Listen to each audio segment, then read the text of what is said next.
Hello, folks, and welcome back to the Average Movie Review channel. It's been a long time, I know. I'm sorry, it's just been a very hectic month, but I am back. I'm trying to get back to it now. Um, I thought we could start off with the Spider-Man Brand New Day trailer. Holy crap, man! That trailer, it it was absolutely amazing. It is absolutely amazing. It's 2 minutes 41 seconds, and it's just beautiful. And I love the way it starts because it just sets the tone of the film. To be quite honest, it just like the way it starts off with him just watching MJ and Ned kind of live on, and he hears the sirens and he has to lock in and become Spider-Man and do his thing, knowing that this is the life that he chose and this is how it has to be. It's just so Spider-Man coded. It's absolutely crazy. Like the responsibility is just flying off of the screen, and I have to say I am thoroughly impressed. The color grading, everything, the way the movie looks, it looks really really good.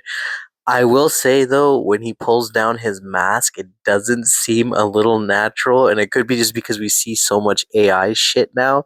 It just felt a little bit AI ish, but other than that, it looked absolutely amazing. The suit is phenomenal. Holy crap, absolutely crazy suit. I'm digging the whole suit. It looks absolutely amazing. Let's just talk about the trailer. Clearly, he is going to either turn into the man spider or not, or something of that sort. He's going to get that powers. You can tell right away because you see it in the trailer. He's going through it. He's all alone. He has nobody. He is absolutely on his own. He is, you know, Spider-Man at its core, and it's going to be hectic for him, and you can just tell right off the bat. I honestly didn't think Ned and MJ were coming back. I heard that they weren't supposed to come back, but just seeing them in the trailer, knowing that they're still a part of Peter's life, and more importantly, that they are still important in the sense of the film, that just, it brings a smile to my face. I'm just very happy that they're back because I heard that they may be going a different way and all of that other stuff. But I'm just super happy that they didn't go that way and they decided to keep her still in the film, and Ned too, right? Because I want to see Hobgoblin. Honestly, I really do want to see how it turns out if they end up following that storyline. Um, right off the bat, we see that, and then we see him kind of go unconscious. He wakes up in a web. I don't know if you guys noticed, but his left hand seemed like it had like symbiote or something on it, or was this maybe dark? I don't know. Maybe it was just something else. And then you could see that he has natural webbing now because right before he falls, he's able to catch himself with his web, even though he has no web shooters. But I don't know why they kind of kept that a secret, but like I think they were hinting at it. But yeah, that's pretty cool. Um, we get to see Scorpion in the film, which I think will play either a significant villain, I hope, or a decent villain in the film. Honestly, maybe 30, 40 minutes of him. I'm totally fine with it. I think he'll be really good. Or he could be playing the villain throughout the entire movie and he just shows up. I'd be totally down for that too.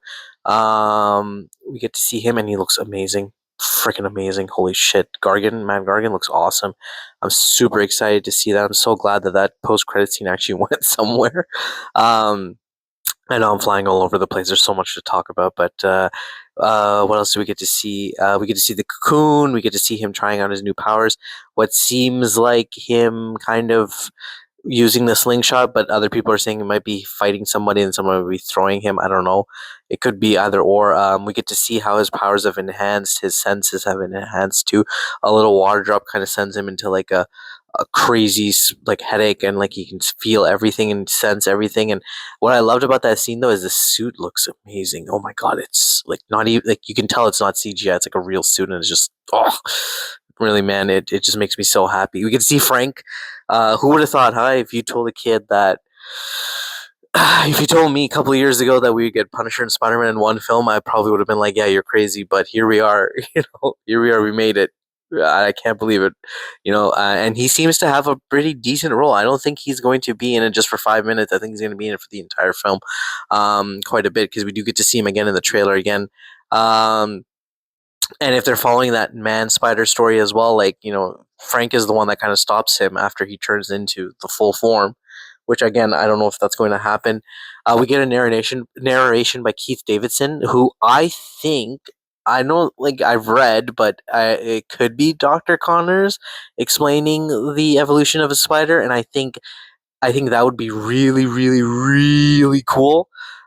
People said it was Tombstone, but it didn't sound like him. Like I know the actor who plays Tombstone, and he doesn't sound like that at all. That's definitely Keith Davidson, and he must be playing a different type of character.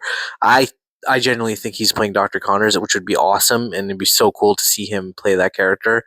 We get our kind of our first look at Sadie Sink's villain.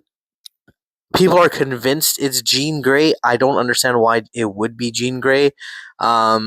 There is another theory that she's playing another villain. I can't remember the villain's name, um, which I think is more likely, who also has kind of similar powers like Jean Grey and can do the same thing.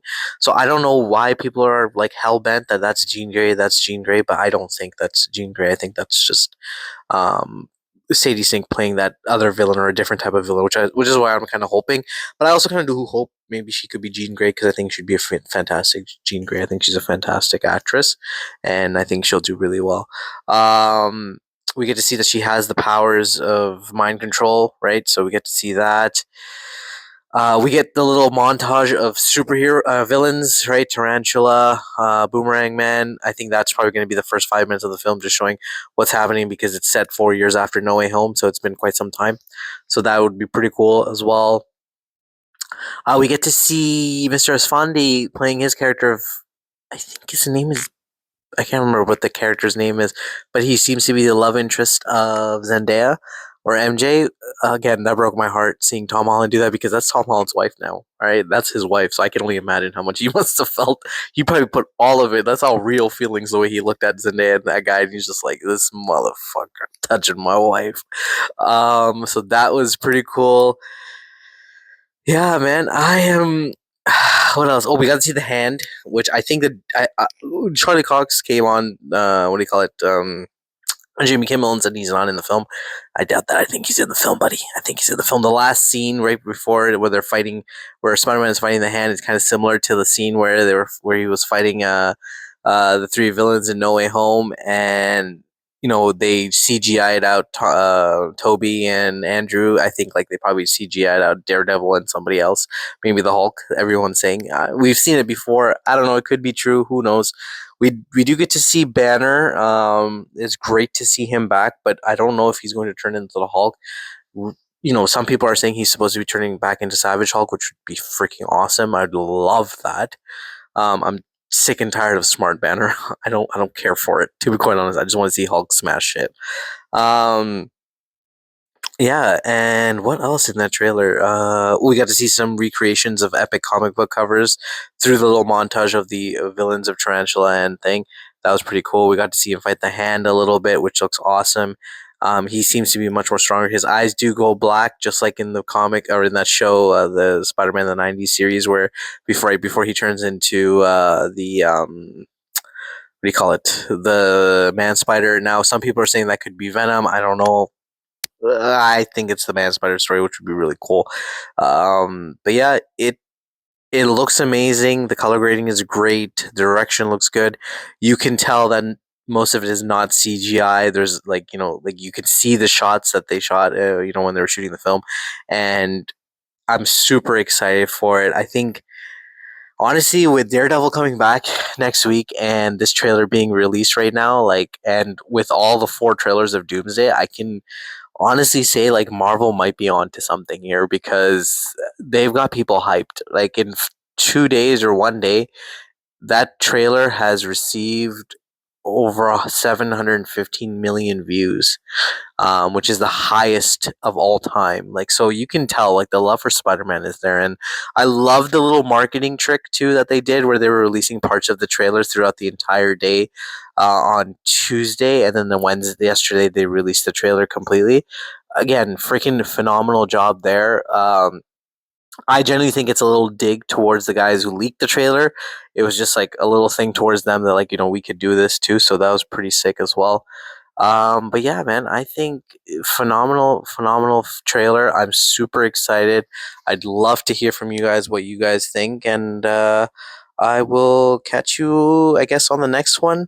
Again, I'm sorry it's been quite kind of tough, but hopefully I'll be able to get back onto the business as soon as possible. But yeah, I'll catch you in the next episode. Have a wonderful day, guys.